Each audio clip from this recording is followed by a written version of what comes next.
It's 3 a.m. and you're staring at the ceiling. Your phone is face down beside you.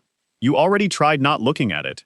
Your mind is doing that thing again, replaying a conversation from 4 years ago, calculating tomorrow's schedule, wondering if this is a sign something is wrong with you. You've been told this is insomnia. You've been told it's stress, or screens, or too much coffee at 2 p.m. But the real answer is far stranger. For most of human history, waking up in the middle of the night wasn't a disorder. It wasn't rare. It was Tuesday. Historian Roger Eckerch spent over a decade combing through diaries, court records, and medical texts from pre-industrial Europe, and he found something on nearly every page. People didn't sleep in one long block. They slept in two. First sleep began shortly after dusk. Then, somewhere around midnight, people woke up. Not in a panic, not reaching for their phones, obviously, because there were none. They got up, they talked, they had sex, they prayed, they visited neighbors, they tended the fire. Some wrote letters by candlelight. Then, an hour or two later, they went back down for what was called second sleep, and woke again with the sun. This wasn't a fringe habit. Eckerch found references to it in hundreds of documents, spanning centuries, across dozens of cultures. Court testimonies mentioned crimes committed after first sleep. Medical manuals gave advice for what to do between the sleeps. Even literature assumed the reader understood the phrase without explanation. It was simply how the night worked, the same way you assume everyone understands what you mean when you say you'll call someone after lunch. So what changed? Light changed.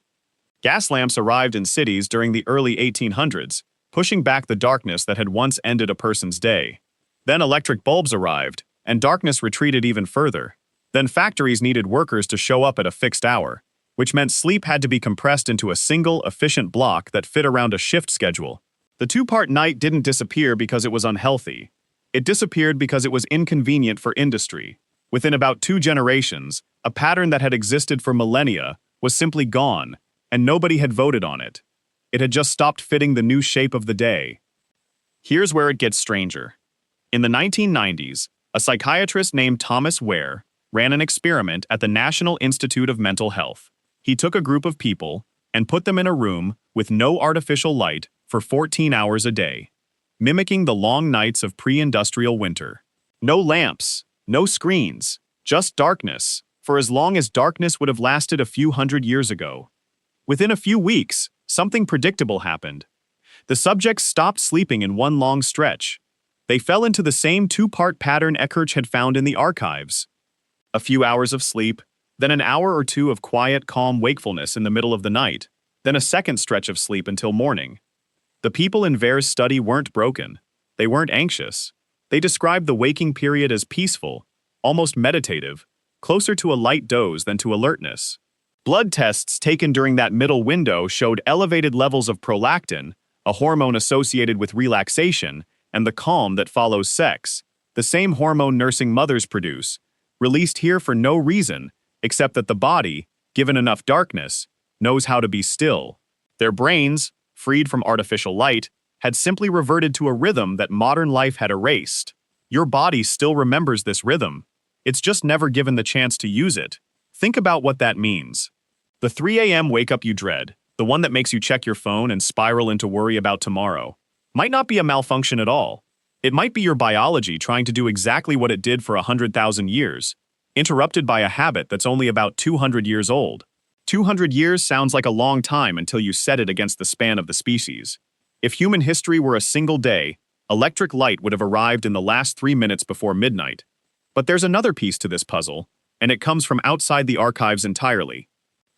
UCLA sleep researcher Jerome Siegel wanted to know what sleep actually looked like before industrialization, so he studied 3 modern hunter-gatherer and forager horticulturalist societies: the Hadza of Tanzania, the San of Namibia, and the Tsimane of Bolivia, groups whose way of life still resembles that of ancient humans in meaningful ways. He fitted them with wrist-worn sleep-tracking devices and monitored them continuously for months, gathering data no historian working from old letters could ever produce. What he found challenged the two-sleep story in an interesting way. These groups didn't split their sleep into 2 neat blocks. They slept in one continuous stretch, but a shorter one than most modern Westerners assume is healthy, somewhere between 5.5 and 7 hours, and they almost never napped during the day. Something else stood out. They almost never complained of insomnia. Across all three groups, Siegel found essentially no word that mapped cleanly onto the concept, and no cultural anxiety about lying awake. People in these societies would occasionally wake in the night, notice it, and simply drift back off without any story attached to the moment. No dread, no checking a clock, no sense that anything had gone wrong. So which is it? 2 sleeps or 1? Ancient rhythm or modern myth? The honest answer is both are true, just in different eras and different climates. Eckertsch's evidence came mostly from long, dark European winters, where nights stretched past 14 hours, long enough that a single sleep would have been biologically excessive for almost anyone. Siegel's hunter-gatherers live nearer the equator, where nights are shorter and steadier year-round, closer to 10 or 11 hours even at their longest. The pattern wasn't fixed in our genes. It was a response to the length of the dark. Where the night was long, the body split it in two. Where the night was short and consistent, the body simply used what it needed. That's the real discovery here. Human sleep was never one rigid program. It was a flexible, responsive system, built to match the actual amount of darkness available. Ancient humans didn't fight the night. They negotiated with it. The way you might negotiate the length of a meeting depending on how much is actually on the agenda. You, on the other hand, live under a sky that never really gets dark. Streetlights outside your window, a phone screen an inch from your face at full brightness, engineered by people who study exactly how much blue light it takes to suppress your melatonin. A television glowing in the next room. Your ancestors' brains evolved to read darkness as a cue, a signal that said it's safe to power down, and light as a cue that said it's time to be alert. Your bedroom sends both signals at once, all night long, and your brain doesn't know which one to believe. That confusion is what a lot of modern insomnia actually is. Not a broken body, a body reading contradictory instructions, the way a compass spins uselessly next to a magnet. Here's the part that should make you feel less alone at 3 a.m. When your eyes open in the dark and your mind starts turning over the day, that's not evidence of failure. For most of the humans who ever lived, that moment was scheduled. It was normal. It had a name and a purpose. It was a quiet window built into the architecture of the night, a time to think, to talk, to simply exist without demand. You've just never been told that window is allowed to be there. Eckertsch's research went further, and this detail changes how you might feel about your own nighttime mind. In the historical texts he studied, physicians actually recommended the waking hour for certain kinds of thought, quiet reflection, digesting the events of the day. Even conception, according to some old medical guides, was thought to happen better during this middle window, when the body was calm and unhurried, and the mind wasn't racing towards some deadline. Some monastic traditions built entire rituals around it, waking specifically in the deep of night for prayer, treating the hour not as an interruption to rest but as its own kind of rest, sacred simply because it was quiet. Modern culture erased all of that and replaced it with a single message: if you wake up at night, something is wrong with you. Fix it, medicate it, optimize it away. An entire industry now exists to sell you blackout curtains, white noise machines, supplements, and apps that promise to deliver the one uninterrupted block of 8 hours that for most of human history, almost nobody actually had. But your ancestors would have found that message baffling. To them, waking in the dark wasn't the problem to solve. It was simply Tuesday, and Wednesday, and every night in between, as unremarkable as breathing. Consider what this means for how you treat yourself when it happens. The anxiety you feel at 3 a.m. isn't coming from the waking itself. It's coming from a story layered on top of it. A story that says every hour not spent unconscious is an hour wasted.